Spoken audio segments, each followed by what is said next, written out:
छगन भुजबळ यांनी राधाकृष्ण विखे पाटलांवर केलेल्या टीकेला मंत्री गिरीश महाजन यांनी उत्तर दिलं।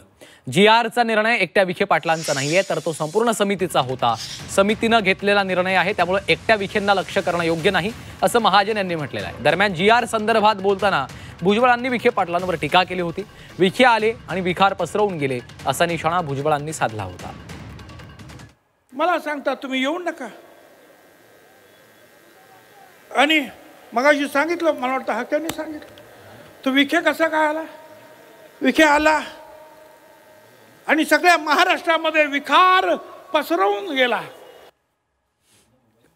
विखे पाटील साहेबांची एकट्याची भूमिका नाहीये, त्याची समिती होती, त्या समितीचा तो अधिकार आणि सगळ्यांनी मिळून तो निर्णय केलेला आहे। त्यामुळे एकट्या माणसाला कुणाला टार्गेट करणं काही योग्य नाही। आता OBC समिती आहे, त्यामुळे तुम्ही तुमचं म्हणणं सांगा। या ठिकाणी विखे पाटील साहेब आमच्या समितीचे अध्यक्ष, मी त्या समितीमध्ये आहे मराठा आरक्षणाच्या, त्यामुळे तो सार्वजनिक निर्णय आहे।